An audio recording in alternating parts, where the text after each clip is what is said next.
Hello everyone, welcome back to Ansarkari. Today we will be taking up the newspaper of 10th of July 2024.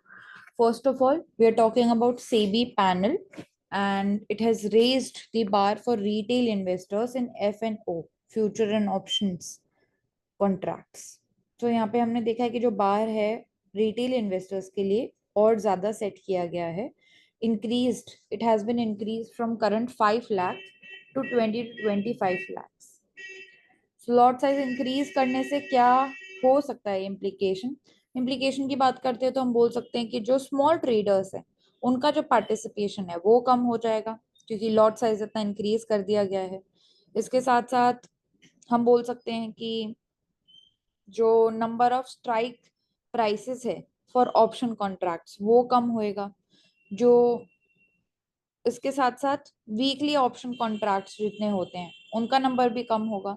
And also जो margin requirement है वो increase हो जाएगी lot size increase करने से. तो future on option contracts के लिए लॉट साइज इंक्रीज कर दिया है from 5 lakhs to 20 to 25 lakhs.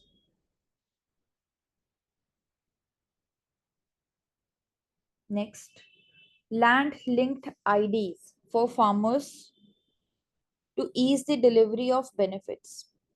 So basically PM किसान स्कीम, प्रधानमंत्री किसान सम्मान निधि, जिसके अंदर बेसिकली यहाँ पे रजिस्ट्री की जाएगी, डिजिटल रजिस्ट्री बनाई जाएगी by the agricultural ministry of 90 million farmers.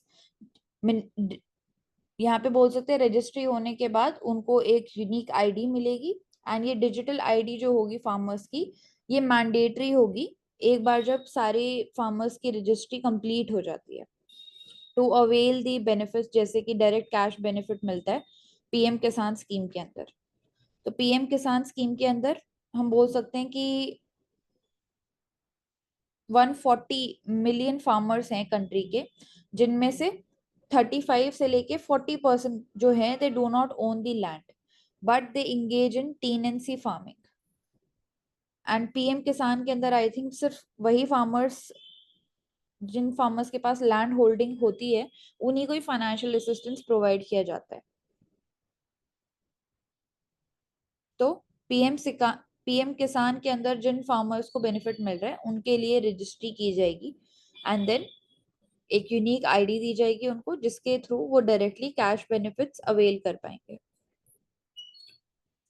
In unique IDs में जो फार्मर्स हैं उनकी लैंड होल्डिंग कितनी है, कितना क्रॉप वो ग्रो कर रहे हैं इन देयर फील्ड, ऐसी इंफॉर्मेशन को स्टोर किया जाएगा. जिसमें कि एग्जांपल भी दिया गया है फ्रूट्स सॉफ्टवेयर का, दैट इज फ्रॉम कर्नाटका. तो इस सॉफ्टवेयर के अंदर जो फार्मर्स हैं they can access the benefits from different schemes. उनके जो कैश इंसेंटिव्स हैं जैसे पीएम किसान स्कीम के अंदर पेमेंट है of MSP for crops, special financial assistance किसी को अगर मिल रहा है, या फिर ऑथेंटिकेशन सर्टिफिकेट है, या फिर राशन कार्ड के बेनिफिट है, वो भी सब फ्रूट्स सॉफ्टवेयर के थ्रू ही वहां पे किया जा सकता है. तो उसी के बेसिस पे हम बोल रहे हैं कि पीएम किसान के अंदर भी हम एक डिजिटल रजिस्ट्री क्रिएट करेंगे ताकि पूरे प्रोसेस को और इजी बनाया जा सके.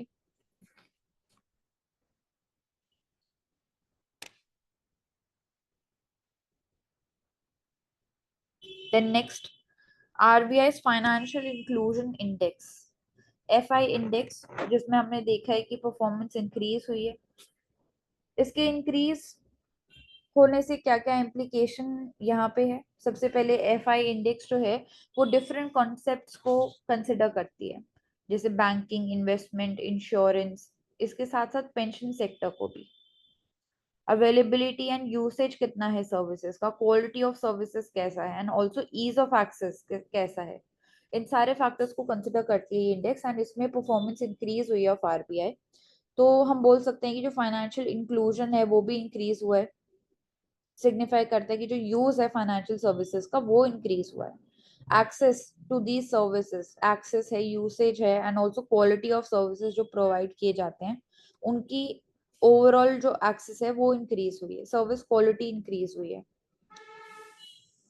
एंड बेसिकली फाइनेंशियल इंक्लूजन की तरफ हम बढ़ रहे हैं. तो FI index performance has improved. Next, mule accounts. तो आरबीआई ने बोला कि there are lakhs of accounts which are used for fraudulent transactions and loan evergreen. Mule account जिनके थ्रू ये हो रहा है, तो उसमें आरबीआई क्या रोल प्ले कर सकता है, या फिर म्यूल अकाउंट्स जो हैं ये फ्रॉडस्टर्स के द्वारा यूज किए जाते हैं to launder the money, and RBI role यहाँ पे प्ले करता है to prevent and to detect ऐसी एक्टिविटीज को इंडियन बैंकिंग सिस्टम के अंदर, जिसमें केवाईसी नॉर्म्स जो है वो भी इंपॉर्टेंट रोल प्ले करते हैं, जिसमें आइडेंटिफाई एंड रिपोर्ट करना इजी हो जाता है ऐसे म्यूल अकाउंट्स के द्वारा जो ट्रांजैक्शंस होते हैं. Also AML measures, that is anti money laundering measures, जो कि आरबीआई लेता है ताकि ऐसे इलिसिट एक्टिविटीज को रोक पाए. एंड ऑल्सो मॉनिटरिंग भी करता है एंड कस्टमर को एडवाइजरी के थ्रू एडुकेट भी करता है जो रिस्क पोज करते हैं ऐसे म्यूल अकाउंट्स. तो जो बैंक्स हैं उनको भी अपनी इंटेग्रिटी को प्रोटेक्ट करना चाहिए और फाइनेंशियल रिपोर्टिंग करनी चाहिए. एंड बेसिकली हम बोल सकते हैं इंफॉर्मेशन शेयरिंग के थ्रू भी हम इसको और इम्प्रूव कर सकते हैं सिचुएशन को. And anti money laundering measures and KYC norms जो कि ऑलरेडी आरबीआई मैंडेट करता है.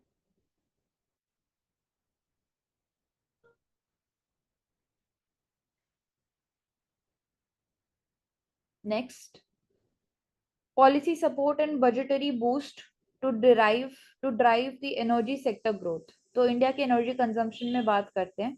इंडिया अभी वर्ल्ड का थर्ड लार्जेस्ट एनर्जी कंज्यूमर है, एंड बोला जा रहा है कि बाय 24-25 से लेके 2034 के बीच में इंडिया जो है will become one of the largest world's largest energy consumer.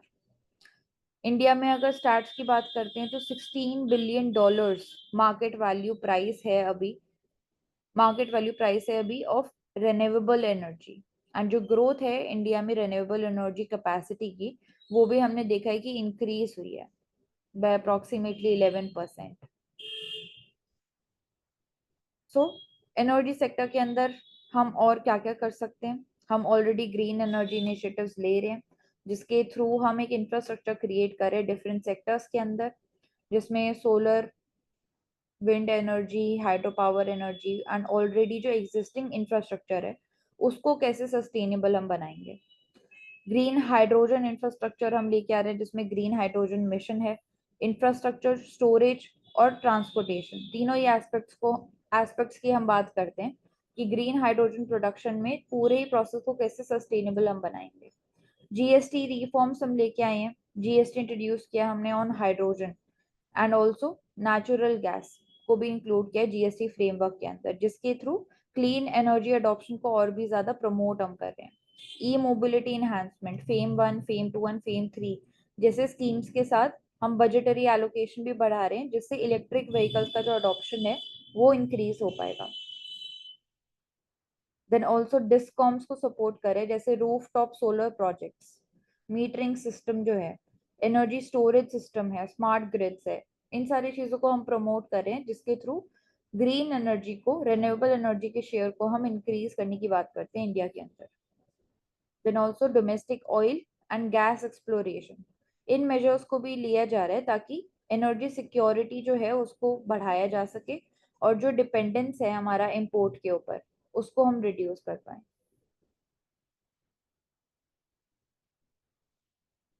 So in policies और इन मेजर्स को इम्प्लीमेंट करना और इनका इन्फोर्स होना भी बहुत ज्यादा जरूरी हो जाता है, जिसके लिए लेबर अवेलेबिलिटी भी जरूरी है. एंड लेबर अवेलेबिलिटी की क्वालिटी कैसी है वो डिसाइड करेगा कि स्किल डेवलपमेंट इनिशिएटिव्स हम कितने ले रहे हैं एंड जो स्किल्स का लेवल है वो कितना है इंडियन वर्कफोर्स का for the energy sector transformation. तो नेट जीरो एमिशन गोल हमारा है बाय 2070, एंड उसको अचीव करने के लिए सारे ग्रीन इनिशिएटिव्स इंपॉर्टेंट हो जाते हैं. एंड ऑल्सो जो फंड्स हम एलोकेट कर रहे हैं क्या वो पूरी तरीके से यूटिलाइज हो भी रहे हैं कि नहीं हो रहे हैं, अंडर यूटिलाइजेशन है या मिस यूटिलाइजेशन है, उसके लिए ऑडिटिंग करना भी इम्पोर्टेंट है एंड उसको मेजर करना भी इम्पोर्टेंट है.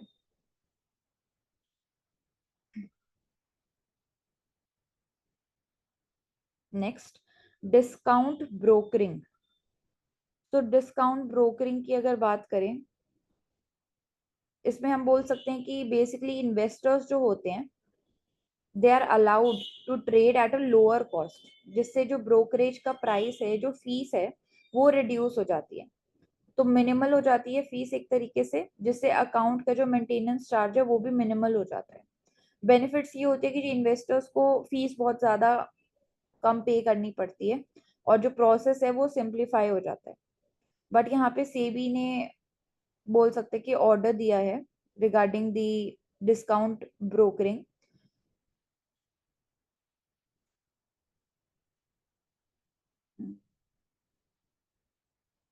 जिसमें बोला गया है कि जो रिटेल इन्वेस्टर्स हैं वो एग्रेसिवली इन्वेस्ट करते जा रहे हैं स्टॉक मार्केट के अंदर, जो कि गुड न्यूज होना चाहिए। बट फिर भी सेबी ने कंसर्न्स यहाँ पे उठाए हैं regarding the retail participation of future and options market. तो जो ट्रेडिंग वॉल्यूम है वो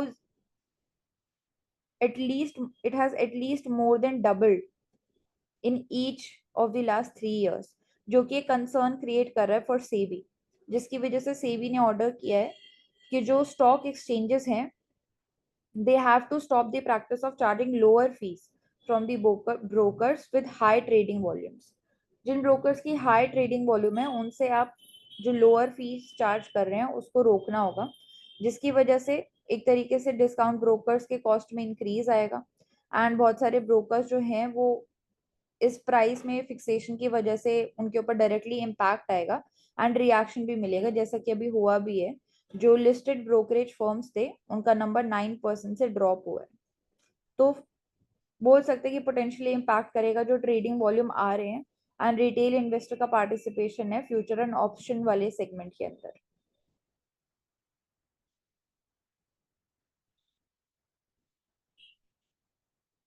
बट क्वेश्चन उठता है कि क्या ये इनफ है to check the boom of future and option segment.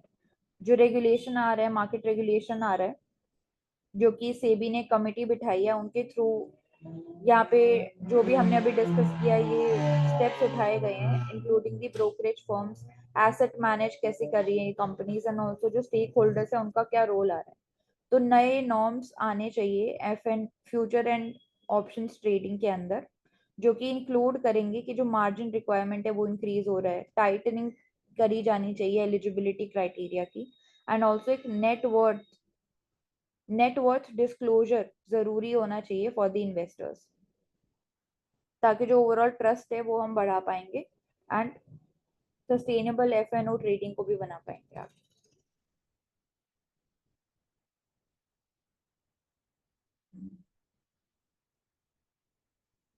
Next, centre's power plant push in Arunachal near the China's border. तो यहाँ पे 12 हाइड्रो पावर स्टेशन का कंस्ट्रक्शन के प्लान्स को आगे बढ़ाया जा रहा है, जिसमें $1 बिलियन तक स्पेंड किया जाएगा।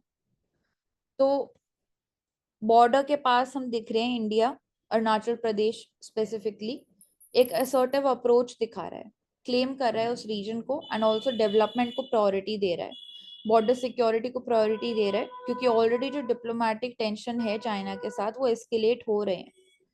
तो हम बोल सकते हैं कि एक असर्टिव अप्रोच यहाँ पे इंडिया की तरफ से दिख रही है हमको।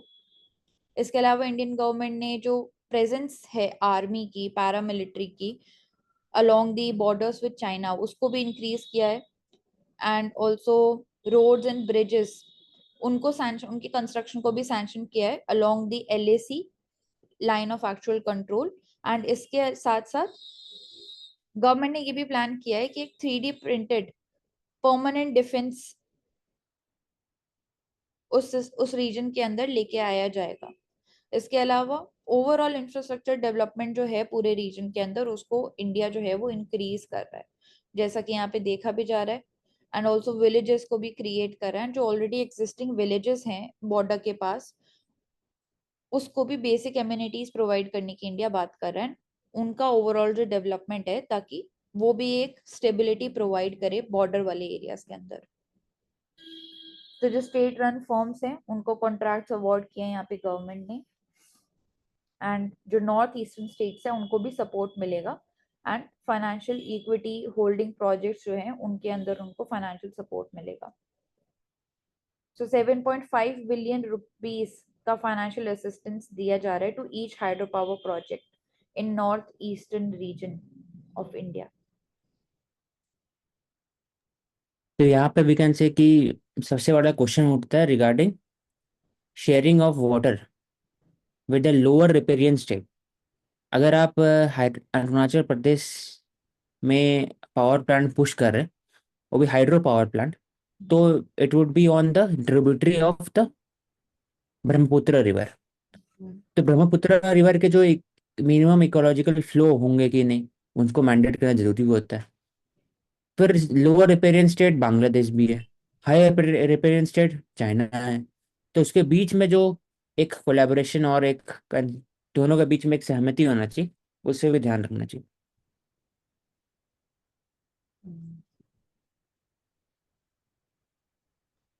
Next is regarding MSP system and how it is discouraging the private investment. तो सेबी ने रिसर्च की है एमएसपी सिस्टम, एमएसपी मैकेनिज्म जो कि 16 मिलियन फार्मर्स को बेनिफिट करता है, बट उसके कुछ इश्यूज भी यहाँ पे डिस्कस किए जा रहे हैं। जैसे कि गारंटीड प्राइसिंग होती है एमएसपी के द्वारा, जो गारंटीड होती है टू दी फार्मर्स, जिसकी वजह से बोल सकते हैं हम कि इंसेंटिव जो आता है प्राइवेट इन्वेस्टर की तरफ से, इन्वेस्ट करने की अपॉर्चुनिटी जो है एग्रीकल्चर के अंदर वो रिड्यूस हो जाती है। एमएसपी प्राइवेट इन्वेस्टर्स के हम बोल सकते हैं जो रिटर्न मिल रहा है उनको इन्वेस्टमेंट पे, क्योंकि प्राइसेस को कैप कर दिया जाता है, इस वजह से वो पोटेंशियल भी कम हो जाता है। तो मार्केट प्राइसेस पे भी इम्पैक्ट डाल सकता है एमएसपी, एक चैलेंज क्रिएट कर सकता है प्राइवेट इन्वेस्टर्स के लिए। प्रॉफिट मार्जिन कितना वो जनरेट कर पा रहे हैं उसको इम्पैक्ट कर सकता है। एंड ऑल्सो जो डिपेंडेंस है गवर्नमेंट सपोर्ट के ऊपर, उसको भी कहीं ना कहीं वो बढ़ाता है। सो मार्केट ड्रिवन डिसीजन का होना भी जरूरी है, जिसकी वजह से प्रोडक्शन डिसीजन जो है वो गवर्नमेंट सपोर्ट के ऊपर बेस्ड नहीं होने चाहिए टोटली, एंड मार्केट के डिमांड पे भी बेस्ड होने चाहिए। इसके अलावा कॉम्पिटिटिवनेस जो है हमारे एक्सपोर्ट्स के ऊपर, उसमें एक नेगेटिव इम्पैक्ट देखा गया है। स्पेसिफिक क्रॉप्स के ऊपर ही ज्यादा फार्मर्स ध्यान देते हैं एमएसपी सिस्टम होने की वजह से, तो अनइक्वालिटी क्रिएट करता है डिफरेंट क्रॉप्स के बीच में, एंड मोनोकल्चर को भी हम बोल सकते हैं कहीं ना कहीं इनडायरेक्टली प्रमोट करता है।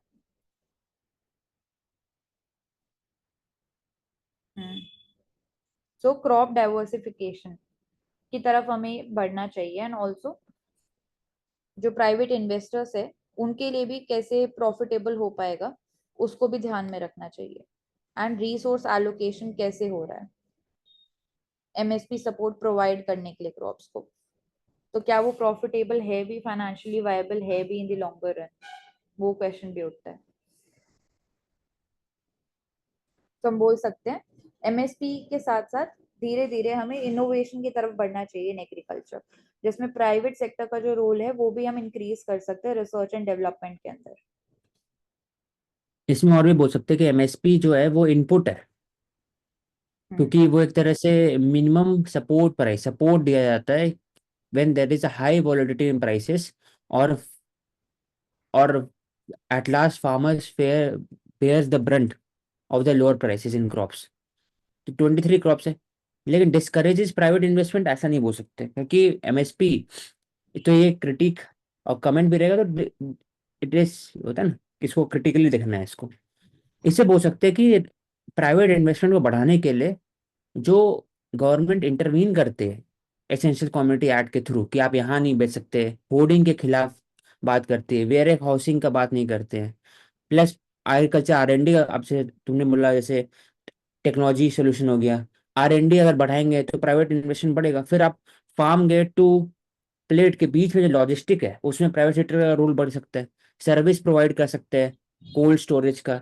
फिर फ्यूचर ट्रेडिंग, कॉमोडिटी ट्रेडिंग इसमें हो सकता है, तो उसमें प्राइवेट सेक्टर का रोल है। कॉन्ट्रैक्ट फार्मिंग का रोल है, प्राइवेट सेक्टर का रोल है। तो और भी एरियाज है, लेकिन एमएसपी डायरेक्टली नहीं करता डिस्करेज। इट इज उनका जो एम एंड ऑब्जेक्टिव है, इट इज टोटली डिफरेंट। तो जब भी हमारे क्वेश्चन में कमेंट रहेगा तो नेगेटिव कमेंट है, क्योंकि ये गलत है। हम्म।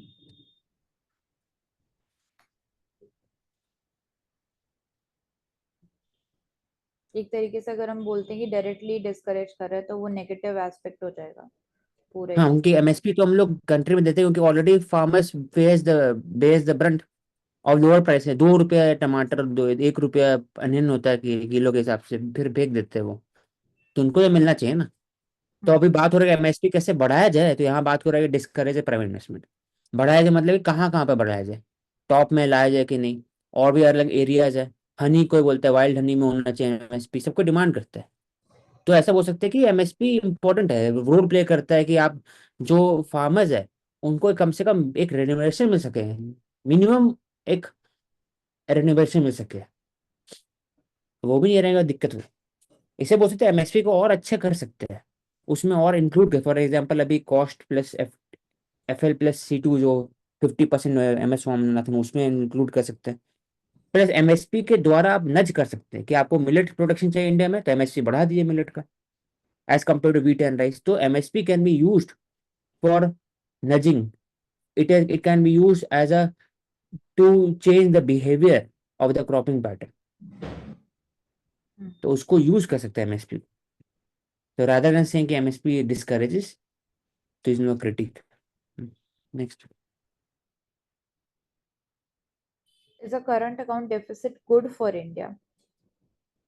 सो करंट अकाउंट डेफिसिट अभी की बात करते हैं तो सरप्लस, नेट सरप्लस में चल रहा है of $5.7 billion in the first quarter of 2024, जिसका मतलब ज्यादा मनी कंट्री के अंदर आया है as compare to the money जो कंट्री से बाहर गया है। तो करंट अकाउंट डेफिसिट की यहाँ पे बात हो रही है कि वो गुड भी हो सकता है एंड ऑल्सो बैड भी हो सकता है फॉर इंडिया।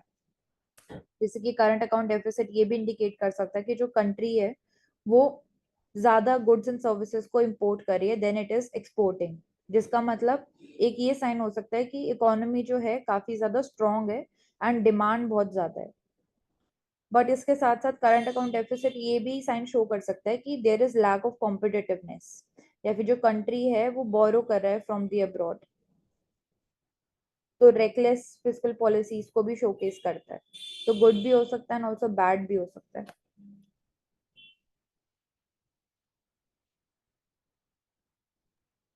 तो इसमें कुछ ग्राफ है, इसको आप स्क्रीनशॉट डाल देना। Hmm. Growth in saving has been slow despite share of working age population. तो saving as percent of GDP और वर्किंग एज पॉपुलेशन, तो जो ग्राफ है ना वो नीचे आ रहा है। तो इसको अब लिखना है क्योंकि सेविंग बहुत इंपॉर्टेंट टूल है इन्वेस्टमेंट के हिसाब से देखा जाए। It creates a buffer during time of crisis. तो सेविंग कल्चर इंडिया में है लेकिन परसेंटेज ग्रोथ बहुत कम है। तो ये ग्राफ ले लें। हाँ, फिर इसका रीजन हम बोल सकते हैं कि if the rising share of working age population savings फिर भी डिक्लाइन हो रही है, तो it can be because of that real income is declining because of again rising inflation और volatility in the inflation. Apart from this we can say कि जो आपने बोला कि इन्वेस्टमेंट हमारे लिए बहुत इंपॉर्टेंट होता है because savings are ultimately they are converted into investment. So ये हैरोडोमर ग्रोथ मॉडल जो है वो यही बोलता है कि इन्वेस्टमेंट्स और जो कैपिटल आउटपुट रेशियो है that ultimately determines the steady state of growth for an economy. तो ये डायरेक्टली उससे रिलेटेड है। हम्म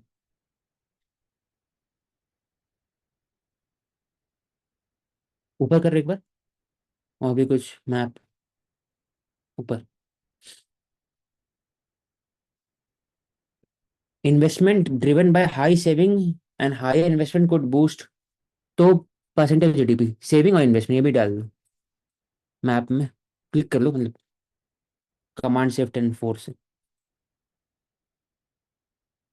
फिर इंडिया करंट अकाउंट डेफिसिट है narrowed sharply to one of the lowest, इसको भी डाल लो। पिछले 20 साल का दिया है इसमें। GSA पे 3 में डायरेक्टली ये ग्राफ बना सकते हैं, इससे प्लॉट कर सकते हैं।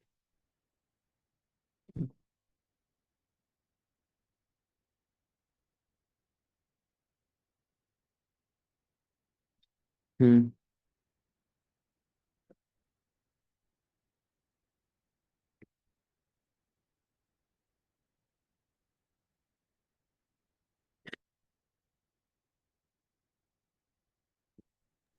नेक्स्ट। जैसे एक अच्छा दिया था ऊपर में कि गुड डेफिसिट है बैड डेफिसिट में, वियतनाम बाकी सब उनका भी डेफिसिट है लेकिन उनके लिए अच्छा है। ऐसे ऑयल रिच कंट्री वगैरह रशिया सरप्लस अकाउंट है, रशिया एक्सपोर्ट ओरिएंटेड के पास होता है China, Thailand, Korea, rising export star Vietnam. Instead of labeling deficit as good or bad, India needs to build a export potential in longer term. Deficit क्यों होता है? Gold import के कारण होता है, इंपोर्ट ड्रिवन, और surplus only by remittance inflow, क्योंकि आप इन्वेस्टमेंट के हिसाब से नहीं होता। हाँ, उतना इम्पैक्ट नहीं करता इंडिया जितना ही impact।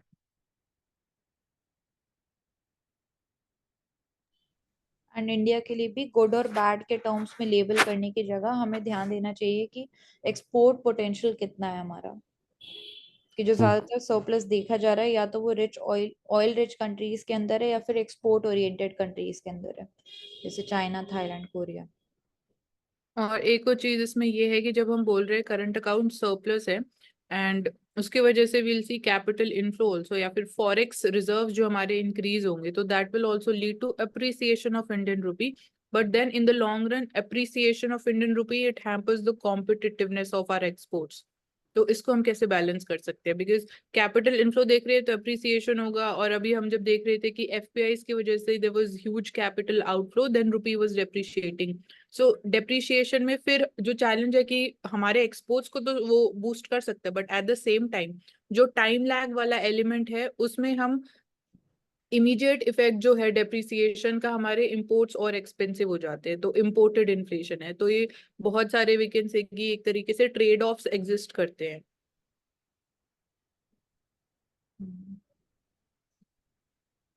एंड ऑल्सो इंडिया के केस में जो सरप्लस हमने देखा है करंट अकाउंट डेफिसिट, उसमें एक मेजर चंक जो रोल प्ले करता है वो रेमिटेंसेस इनफ्लो प्ले करता है।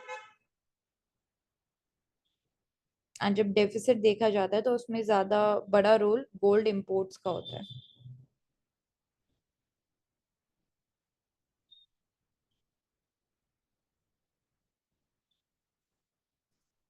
Then next is regarding jobs.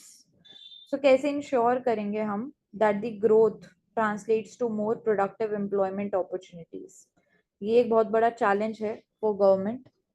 जैसे कि हमने रिसेंटली क्लेम्स डेटाबेस में देखा भी कि जो एम्प्लॉयमेंट है इन द कंट्री वो इंक्रीज हुआ है बाय 4.67 करोड़, बट जो ग्रोथ है क्या वो ट्रांसलेट हो भी पा रहा है in the productive job opportunities in India?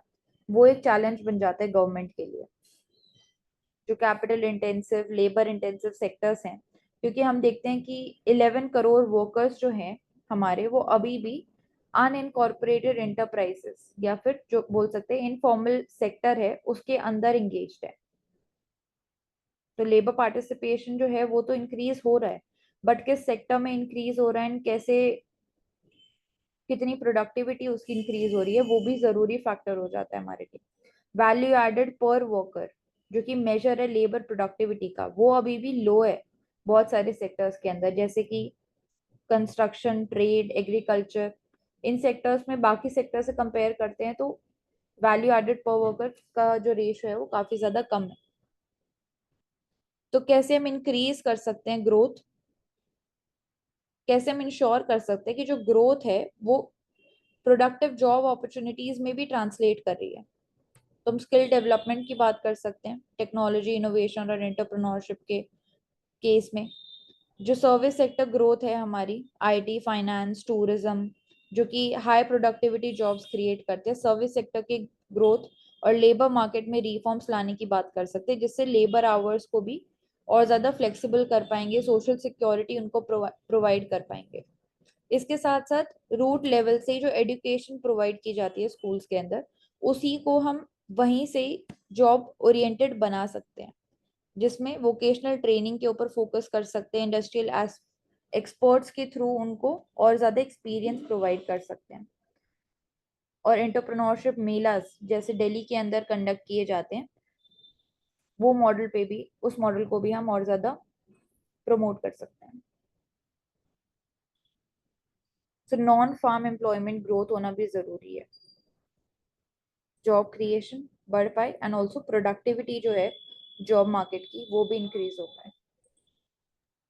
Mostly non farm employment in rural area, क्योंकि अर्बन में तो है ही ऐसा। हम्म। ग्लोबल कैपेबिलिटी सेंटर्स है जो बहुत ज़्यादा क्वांटिटी में बढ़ रहे हैं तो उनको और ज़्यादा इंक्रीज किया जा सकता है। उसके अलावा जब हम सेक्टर स्पेसिफिक देखते हैं कि प्राइवेट और गवर्नमेंट का जो पार्टिसिपेशन है वो स्पेसिफिक सेक्टर के उस रिगार्डिंग किया जा सकता है। जैसे आईफोन बनाने के लिए सेंटर्स खोले गए, कुछ ही साल में देखा गया उनमें काफी ज्यादा जॉब हुई है, तो इस तरह से सेंटर स्पेसिफिकली बनाए जा सकते हैं ताकि उनको प्रमोट किया जा सके। जब लेबर फोर्स की बात करते हैं तो वहाँ पर उनको हेल्थ से रिगार्डिंग कुछ सेफ्टीज प्रोवाइड की जा सकती है ताकि जो उनका लाइफस्टाइल है वो चेंज हो सके और वो बेटर हो सके, उस तरह से प्रमोट किया जा सकता है। Yes, Devin. Next is IIT Jodhpur will be offering BTech program in Hindi language also. So kind of English में यहाँ पे बोला जा रहा है कि explanation को provide किया जाएगा Hindi plus English, not in Sanskrit like Hindi. तो बीटेक जैसे प्रोग्राम्स को भी हिंदी में स्टार्ट किया जा रहा है आईआईटीज के अंदर। तो हम बोल सकते हैं कि जो एनईपी पॉलिसी थी हमारी, नेशनल एजुकेशन पॉलिसी 2020, जिसमें हम बात कर रहे थे कि जो एजुकेशन है उसको इंडियन लैंग्वेजेस में हम प्रमोट करेंगे और एक्सेसिबल भी बनाएंगे और इंक्लूसिव भी बनाएंगे। तो उसी के लाइन से बोल सकते हैं कि ये स्टेप भी लिया जा रहा है जिसमें लैंग्वेज डाइवर्सिटी को प्रमोट किया जा रहा है एंड ऑल्सो हायर एजुकेशन की एक्सेसिबिलिटी जो है डिफरेंट लिंग्विस्टिक बैकग्राउंड के जो स्टूडेंट्स होते हैं उनके लिए भी इंक्रीज किया जा रहा है यहाँ पे। इसके अलावा रीजनल लेवल पे जो लैंग्वेजेस हैं उनको बोल सकते हैं कि प्रमोट कर रहे हैं यहाँ पे। बट इसके साथ साथ कुछ कुछ चैलेंजेस भी हैं जो कि बोला जा रहा है, जैसे लॉजिस्टिकल चैलेंजेस हैं, टेक्स्ट बुक और फैकल्टी या रेफरेंस मटेरियल जो है वो अवेलेबल हो पाएगा कि नहीं हो पाएगा ऑलरेडी मार्केट में, वो एक चैलेंज बन जाता है यहाँ पे। एंड इसके साथ साथ हम बोल सकते हैं यहाँ पे कि लोकल इंडियन लैंग्वेजेस को तो हम प्रमोट कर ही रहे हैं हिंदी में प्रोग्राम देके, बट उसके साथ साथ जो उनकी इंग्लिश स्पीकिंग स्किल्स है उसको भी हम साथ साथ पॉलिश करने की बात कर रहे हैं। तो आगे जब आपके जॉब अपॉर्चुनिटीज की बात आती है तो वहां पे भी आपको ये जो इंग्लिश में कम्युनिकेशन स्किल्स की प्रैक्टिसेस है ये हेल्प करेगी, हम बोल सकते हैं।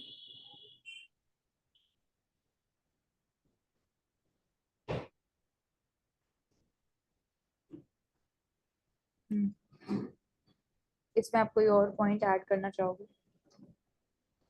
इसमें लिखा हुआ है ना कि 2 बैच रहेगा अलग से, इसमें इंग्लिश इंग्लिश मिक्स करके बताया जाएगा, और दूसरा कि दोनों क्लासेस किया जाएगा, जिससे क्या होगा कि जो बेसिक कॉन्सेप्ट होता है, ऐसे हम लोग ये न्यूज़पेपर में करते हैं ना, बेसिक कॉन्सेप्ट, एरोसोल का बेसिक कॉन्सेप्ट हो गया, तो कभी कभी समझ में नहीं आता है एकदम हार्डकोर इंग्लिश में पढ़ने में, हिंदी में समझ में आता है, तो वैसे ही आसानी हो जाएगा बेसिक कॉन्सेप्ट समझने में। Second, English classes will be provided to them so that their communication skill will be polished. तो क्वेश्चन उठाते हैं कि आईक्यू लेवल जरूरी नहीं है कि जिसके पास इंग्लिश है वो ज़्यादा आईक्यू है। देखा भी जाता है कि मोस्टली जो मदर टंग में आते हैं उनके पास भी ज़्यादा होता है, लेकिन वो बोल नहीं पाते, इन्फीरियरिटी कॉम्प्लेक्स होता है उनको, एक तरह से अपना बात रख नहीं सकते। तो इसको दूर करने के लिए, ये अगर दूर हो जाएगा तो mostly many of them will fare better against those who are learning English. तो इसके लिए किया जा रहा है बट आपको नहीं मोर लगता इंक्लूसिव। एजुकेशन तो हिंदी में प्रोवाइड कर देंगे, बट जो जॉब अपॉर्चुनिटीज है वो तो टोटली डिपेंडेंट होता है ऑन द इंग्लिश। हाँ, तो ये लिखा हुआ ना, we will provided them with English classes अलग से, ठीक है। क्योंकि ये आईआईटी जो जोधपुर है, it is not talking about humanities वाला। साइंस वाले जो कॉन्सेप्ट होते हैं, फॉर एग्जाम्पल डायनोमो समझना है तो डायनोमो समझाते रहो, ऐसे बोलो डायनोमो, हिंदी में समझाने में आसानी होता है। ये अपने आप ही होता था कि कभी कुछ कॉन्सेप्ट होता है ना, एग्जैक्ट कॉन्सेप्ट ना नहीं समझ में आते इंग्लिश में, क्योंकि टर्म्स लिखा है, टफ लिखा रहता है उसको, लेकिन वो जब हिंदी में फील आता है उसके हिसाब से समझ में आता है पूरा। Okay, so better teaching and learning outcome के लिए, अंडरस्टैंडिंग के लिए। Next is regarding high seas treaty. So high seas treaty की बात करते हैं तो जो हमारा नेशनल ज्यूरिसडिक्शन, जो एक्सक्लूसिव इकोनॉमिक जोन है, जो कि कोस्ट लाइन से लेके 200 नॉटिकल माइल्स तक लोकेटेड होता है, उसके आगे जो एरिया है वो हमारा कॉमन प्रॉपर्टी होता है, वो इंटरनेशनल वाटर या फिर हाई सीज जिसको हम बोलते हैं उसके अंदर आ जाता है। तो उस एरिया को कैसे हम प्रोटेक्ट कर सकते हैं आगे आने वाले टाइम में, कंजर्वेशन कैसे कर सकते हैं मरीन इकोसिस्टम का, वहां पे पोल्यूशन को कैसे रिड्यूस कर सकते हैं, उसके लिए एक्ट करेगा हाई सीज ट्रीटी। सो इसके 4 से 5 गोल्स हैं। एक तो कंजर्व करना है, सस्टेनेबल यूज करना मरीन बायोडाइवर्सिटी और रिसोर्सेज का, मरीन प्रोटेक्टेड एरियाज MPA को एस्टैब्लिश करना जिसके थ्रू हम पोल्यूशन एंड एक्सप्लॉयटेशन है उनको रिड्यूस कर पाएंगे। देन जो बेनिफिट्स जनरेट होंगे हाई सीज के मरीन जेनेटिक रिसोर्सेज के द्वारा, उनका फेयर शेयरिंग करना दूसरे कंट्रीज के साथ, and also transfer of technology को प्रमोट करना एंड कैपेसिटी बिल्ड करना for the developing countries. For developing countries को भी इसमें हम बोल सकते हैं कि extra push and extra support मिलेगा। बट यहाँ पे अभी चैलेंज ये रैटिफिकेशन के अंदर आ रहा है, जिसमें मिनिमम 60 रैटिफिकेशंस यहाँ पे जरूरी हैं, बट अभी तक सिर्फ 80 कंट्रीज ने रैटिफाई इसको किया है। एंड बहुत ज्यादा जरूरी हो जाती है हाई सीज ट्रीटी, क्योंकि हम बोल सकते हैं कि जब मरीन प्रोटेक्टेड एरियाज का क्रिएशन होगा हाई सीज के अंदर, तो जो पोल्यूशन है, ओवर एक्सप्लॉयटेशन है रिसोर्सेज का, एंड ऑल्सो बायोडाइवर्सिटी लॉस जो भी हो रहा है उसको हम कम कर पाएंगे फॉर दी कॉमन प्रॉपर्टी। तो बोल सकते हैं कि जो ऑलरेडी गवर्नेंस ऑफ सी है वो UN क्लॉज के द्वारा होता है, जिसमें दोनों ही कवर्ड होते हैं, टेरिटोरियल वाटर भी एंड इंटरनेशनल वाटर भी।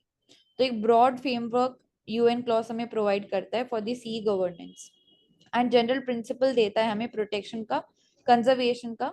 बट यहाँ पे हमें UN क्लॉज ये स्पेसिफाई नहीं करता है कि इन ऑब्जेक्टिव्स को अचीव कैसे किया जाएगा, specially in the international waters जिसको कॉमन प्रॉपर्टी कंसिडर करते हैं, एंड बोलते हैं कि ये किसी एक स्पेसिफिक कंट्री की रिस्पॉन्सिबिलिटी नहीं है। तो इस लूप होल को कवर करने के लिए हाई सीज ट्रीटी का रोल आएगा, जो कि हमें बताएगा कि इन ऑब्जेक्टिव्स को भी हम कैसे अचीव कर सकते हैं एंड साथ में कैसे कोलैबोरेट कर सकते हैं। इसके अलावा इंपॉर्टेंट है क्युनमिन मॉन्ट्रियल ग्लोबल बायोडाइवर्सिटी फ्रेमवर्क, जो कि जिसमें हम बोल सकते हैं कि एक अलग से इंटरनेशनल अरेंजमेंट है जिसमें कंट्रीज जो हैं उन्होंने गोल के साथ एग्री किया है, जिसमें इंक्लूडेड है कि 30% जो डिग्रेडेड कोस्टल और मरीन इकोसिस्टम है उसको रीस्टोर किया जाएगा बाय 2030। जो मरीन इसमें प्रोटेक्टेड क्या हुआ कि पहले जो CBD आता है 1994 में साइन होता है, कन्वेंशन बायोडाइवर्सिटी है। उसके हिसाब से हर एक कंट्री अपने लॉज बनाते हैं। इंडिया ने बनाया, NBA बनाया, बायोडाइवर्सिटी एक्ट 2002। तो उस समय ही जो कॉन्सेप्ट आया है आईची टारगेट का कि 2022 तक हम लोग एक टारगेट है, कुछ 20 टारगेट्स है, उसको अचीव कर सकेंगे। उसके अंदर वही इकोलॉजिकल प्रोटेक्शन, एफॉरेस्टेशन, स्पीशीज के कैसे आप कंजर्व कर सकते हो, हर चीज में था।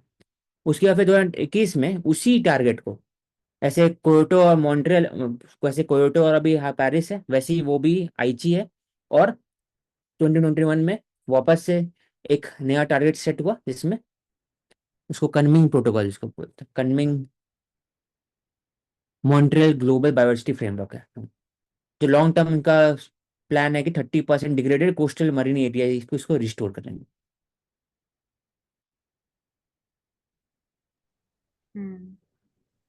एंड ऑल्सो ऐसे कंट्रीज है जिनमें लेजिस्लेटिव बॉडीज होते हैं, जैसे यहाँ पे US का एग्जांपल दिया है कि उसने साइन तो कर दिया क्योटो प्रोटोकॉल को बट रैटिफाई नहीं किया।